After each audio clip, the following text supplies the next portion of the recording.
Hello, I am Michael Hoy. I'm the Fund Development Specialist and Social Media Coordinator here at the Diocese of Youngstown, and you are on video 3. So congratulations, you made it past video 1, video 2. You know the very basic minimum requirement to use Canva, and you can make social media posts, you can make flyers now, and you can use all the basic tools that I discussed in video 1 and video 2. So if you made it past that, you're now in the easy stage. This is the fun stage where you can experiment, you can go around and you can play with such things that we're going to talk today, like FX and removing backgrounds, which is extremely helpful. We're also going to discuss adjusting pictures as well as cropping, and that's really it for today's video. But the first one is so important, let's just hop right into it. So stay tuned.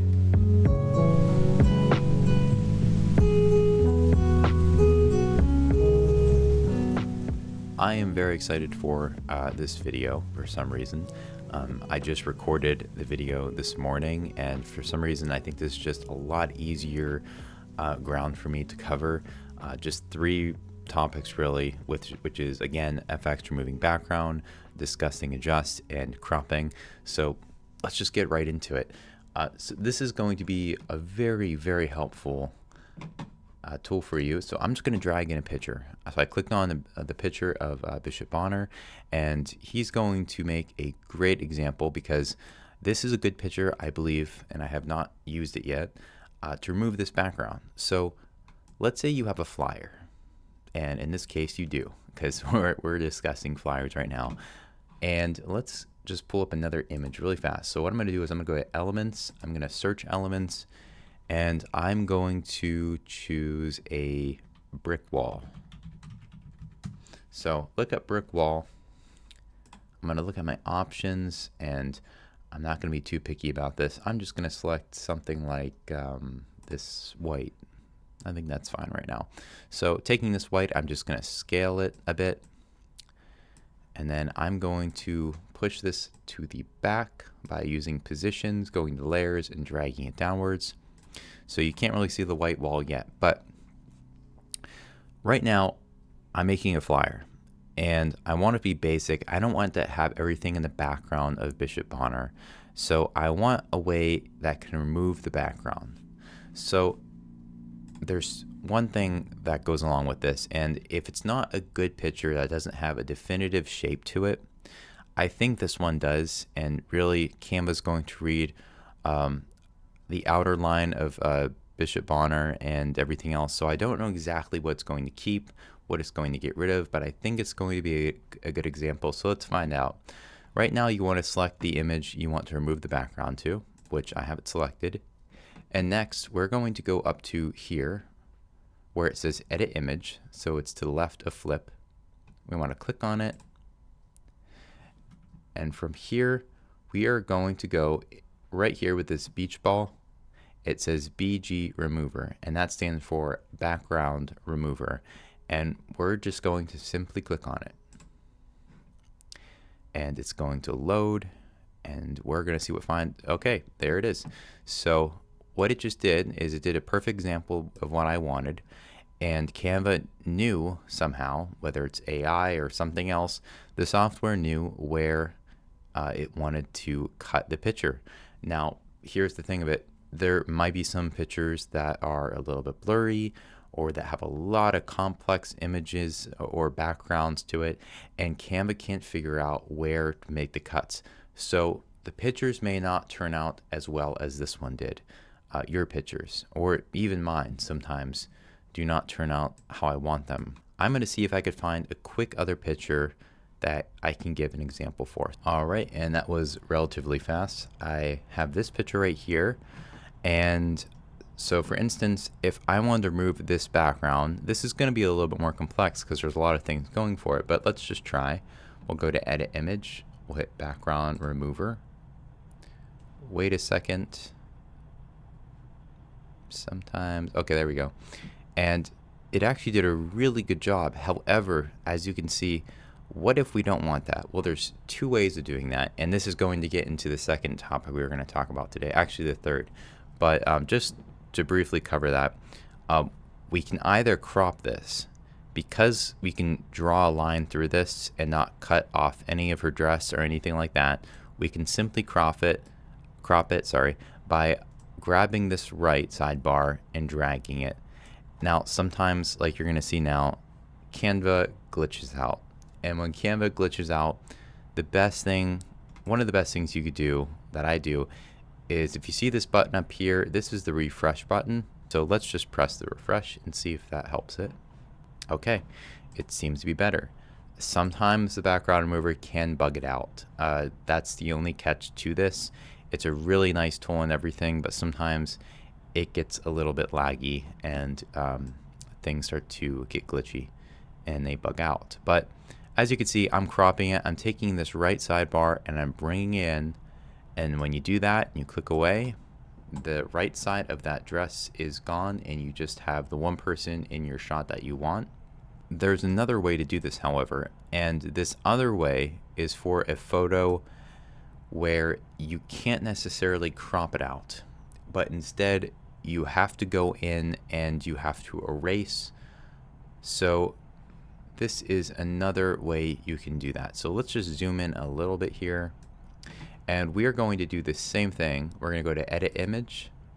We're going to go to Background Remover once again. Now, when you go to this again, you'll notice this circle with these adjustment looking settings popping up. So when you click it again, it's not going to re-erase the background again, because that would make no sense. It's simply going to take you to the adjustments. And when it takes you to the adjustments, and not to get confused with later on, we're going to talk about the actual adjustments. This is more so adjusting the background remover. So when you click on it again, you have the option to erase or to restore. And as I've said time again, sometimes these are pretty self-explanatory, but just in case, to erase is simply getting a brush size. So you do want to pick a brush size if you want to. So I have a rather large brush, and you want to click and drag, and you will erase this item. Now, let's say you mess up and you didn't want that to erase. You could either hit Control Z to reverse what you've done, or you can hit the Restore button. The Restore button is going to bring back the entire picture though. So Control Z will undo your erase. But when you go to the Restore and you start to click and drag, you're going to start to recover the entire photo that you use the background remover on, because it's simply just adjusting the background remover. So if you wanted to, you could literally bring back the whole image this way, or you could just hit Control Z. So I'm going to go back a few steps here, and instead of cropping this, I'm simply just going to erase the dress. Now, I think there's an opening. I'm going to lower this for a second. There's an opening right here with her hair. So if you really want to fine tune this, and of course you don't have to, most flyers are white anyway, so you probably will never notice that. No one will notice it. But if you want to zoom all the way in, scroll up, go to erase, and go to a very low brush size, you can actually go in here and take that white, and you could start to erase it. So there is an opening like there should be, because Canva did not detect that as an opening. And you just scroll back and you can see your image, see that's okay. Now, with that said, this is not a flawless software to use alongside something like Photoshop. Photoshop and other softwares that can digitally work on these images are going to be miles and leaps and bounds better than Canva software. Canva's just to do the very basic, and while this is an advanced feature I wanted to show you, just know that it is limited. It has its limits. It can bug out, but once again, a lot of the times it works on a picture, and the results without doing any of these adjustments look fantastic. I wanted to go a little bit back because I almost forgot to show you the rest of the effects. So once again, if you go up to the Edit Image, and if you're going to look into the Magic Studio, so you can see we're under FX Effects, and then there's Adjust, and then there's Crop. So those are the three topics of today, pretty much. So if we go into here, I'm only going to cover a limited amount because I figure if what I'm using right now for our social media here at the diocese, I'm going to show you what I use the most of and what I never have used or have used a bit of basically. So without stalling this, I just want to get right into it. Background remover we just learned. So that can remove the background. Once again, if you look at this photo, let me click on it. It's just going to take a second to load. And depending on the quality of the photo and all the complex things in the background, it's going to edit it pretty well. But obviously, as you can see right here, there's going to be some hiccups in it. So it has its limits. Okay, so I selected this one. Just to go back into it, edit image, effects. Magic Eraser, I have never used. What I'm guessing that is, if you click on it, and feel free to play with all of these effects. I've just never used some of them. So a Magic Eraser, from what I'm looking, it's probably going to allow you to erase certain elements in there. Right there, they have selecting French fries that are falling and they want to get rid of. So for instance, if you were to probably click on that, I've never personally used it, I don't believe. You can probably take out these windows, and that's sort of like an AI thing, I believe. Magic Grab I just tried and I don't see how it's a huge help. It's really, really neat. I'll show you really quickly. I'm hoping it's not going to be too glitchy, but you can click, which is what I used, and right now it's going to highlight each person, and it's really, really cool, I think. So it's just selecting people, it looks like. You can click on it, and what it'll do is it'll take that person out, and artificial intelligence will replace the background. So just in case you want to cut anyone out, so you can either use their figure without the background, or if you just want them to be cut out of the picture, I guess. That's a crazy tool. So I guess you can use it. How useful it is for flyers, I'm not so sure. You might just want to find a different picture. Grabbing text is interesting. I've never used it, but I can only assume that if you have text anywhere in your picture, or a picture of a document or something, you probably grab the text similar as you can grab these people. Magic Edit, I don't believe I've used. Once again, it's artificial intelligence. I try to avoid artificial intelligence when making flyers, social media. It's just not my thing. However, I kind of do use artificial intelligence because this next one. This is called Magic Expand, and Magic Expand can be very helpful for instances where you have a saint of the day and you put his picture on the left side or the right side of the of your workspace, and this will be talked about later on when we do social media stuff, but it also covers flyers, I guess, too. So if you were to put this picture over here, let's say, and you just wanted them this person to be on the right side, and you wanted text to be over here. Well, you can't put the picture right in the center because you need to have your text somewhere. So you can go around that however you want, but let's say you put it over here so you can put text right there. Well, you could change the color other than green, or you can, just have a more matching, a rectangle that matches this picture here on this side so you can put your lettering in. However, sometimes when I'm doing Saint of the Day, what I like to use is this Magic Expand effect. So if you click on this, and I'm going to warn you right now, just like the other one, this can be buggy, this can be weird, you can get wacky results when using this. So use it sparingly, but sometimes it has a really good result. This picture, I'm going to remain skeptic here. So what I'm selecting right now is the whole page. So it's going to basically use artificial intelligence to cover this entire green area based off this image. So the results, once again, can be a little bit odd. So I'm going to hit Magic Expand, and it's going to load right now, and it might take a second. And as you can see, it just finished. So like I said, wacky results. Artificial intelligence is still definitely in the process It's just kind of giving a good guesstimate of what this looks like. And we could select from 4. So you can generate new results to get new images that it's guessing.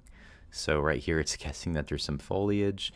And this one, they put a whole different person. You probably don't want to use that one, and you probably don't want to use this one because AI has just taken its own flight. This one looks probably the most normal out of the 4. So let's say you wanted to use that one. You're probably wondering, well, how exactly do you use this? Well, the way I would personally use this is I would hit done.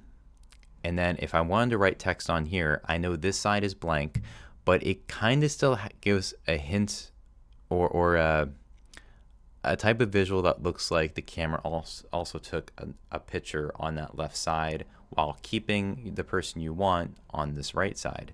So how I cover up from that a little bit is using transparency, and I'll show you what I mean here. If I were to make a rectangle and I were to cover the part that starts to look a bit off, I would try to match a color scheme from here. And you can do that by going to photo colors, and I'm going to hit see all, and mine is not popping up. So what I might just do is just create a new color, do an eyedrop. I'll do this color right here. And what I'll do is I'll go to transparency, and I'll take down the transparency a little bit, the weird results. So if you had a saint over here, and you were to say that, the saint of the day up here, and write text, a quote, whatever you want to write on the saint, no one's going to try to squint and look at the background to make sure it looks right.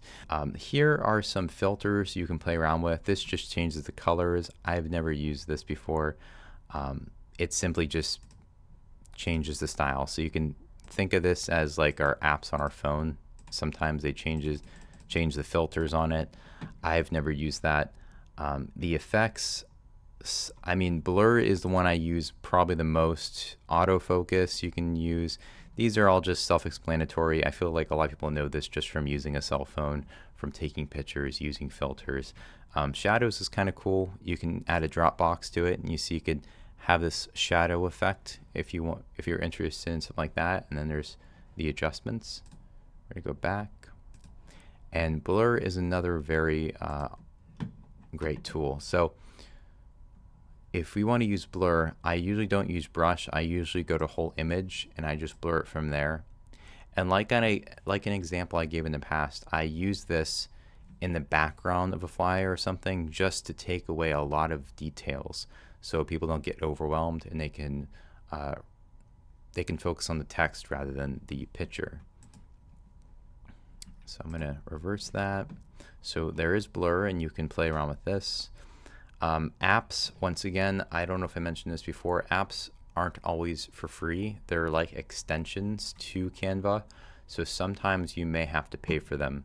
I believe I have used Image Upscaler, which is simply takes the image, it upscales it a little bit.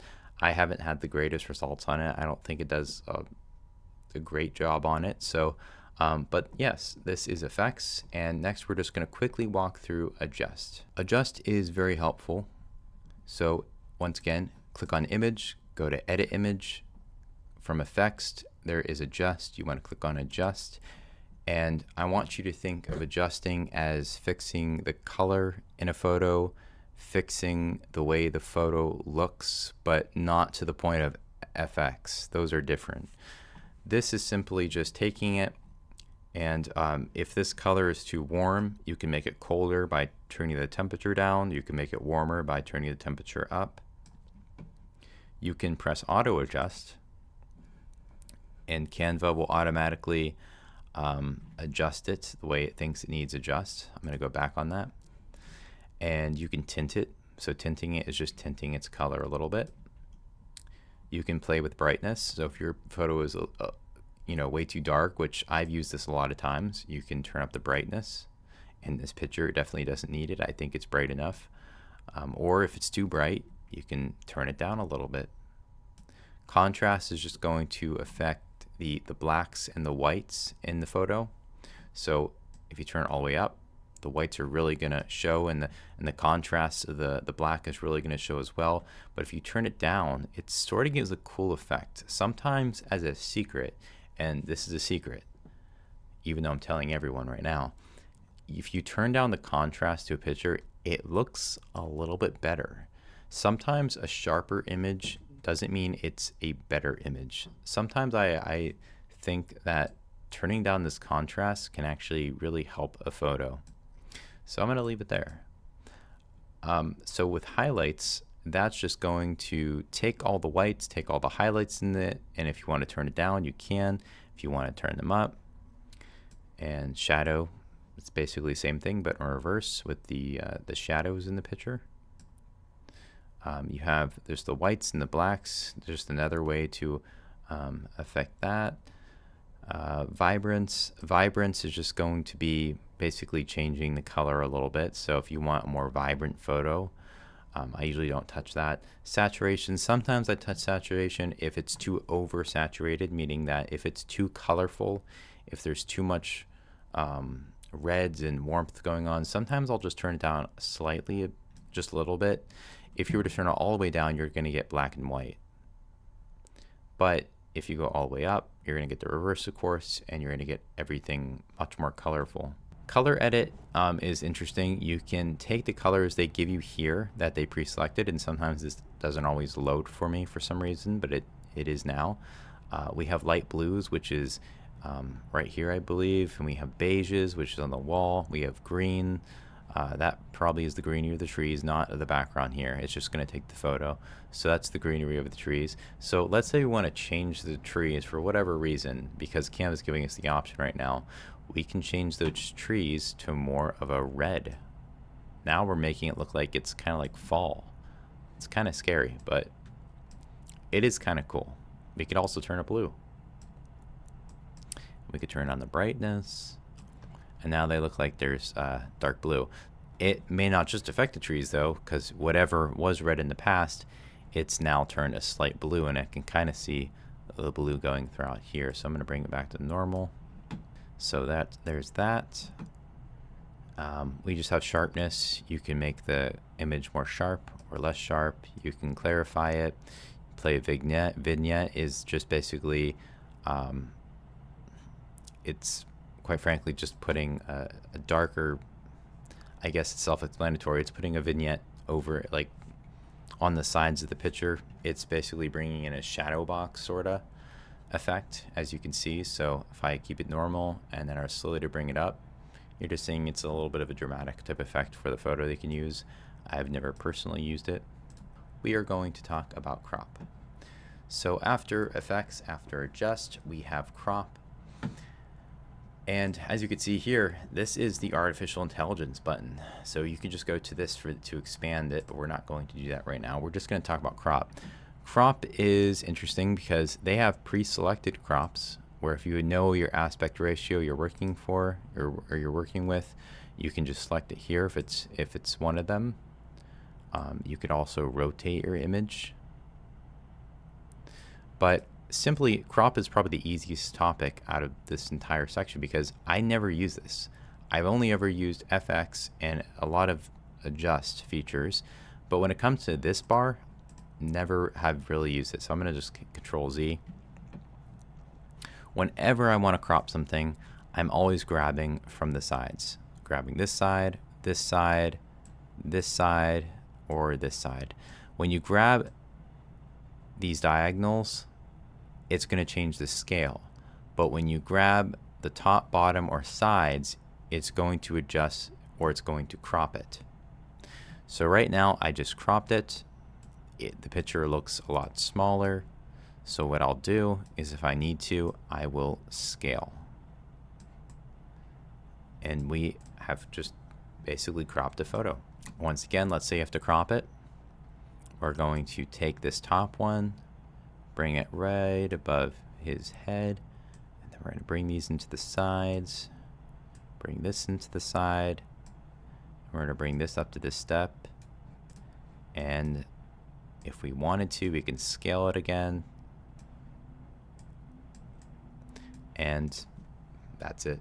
that's basically cropping. So the only thing you have to remember for cropping is just grabbing the sides or the top and bottom and just dragging up, down, however you like to crop it. And that's pretty much it. Thank you so much for watching this video. I don't know if this video is 20 or 30 minutes long. I hope it's only about 20 minutes. I should probably start running like a little timer next to me just to make sure. These were pretty simple topics that you can go over and watch again if you'd like. And if you just want to play with the effects, if you want to play with the adjust, the crop thing wasn't really, I never really personally use it. There's a lot of things in FX that I never really use that you can play around with. The most important thing that you take from this, I believe, is just that you can remove backgrounds in certain photos, and it can turn out to be very good. It could turn out to be very useful for flyers and social media and so on. The adjust can be very helpful for when you have pictures that may be too warm, too cold, that just need to be simply adjusted. Everyone has a phone these days, so I'm sure that the terminology and the idea kind of translates from one thing to another. So adjusting a picture is very similar to editing a picture on your phone, where you're just putting certain filters on if you'd like, and also just cropping. And cropping is pretty easy to do. It's just grabbing, once again, the sides, the top or bottom, and just dragging it to your liking. So thank you so much for watching this video. If you like this video, leave a thumbs up, subscribe, and I will see you in the next. God bless everyone.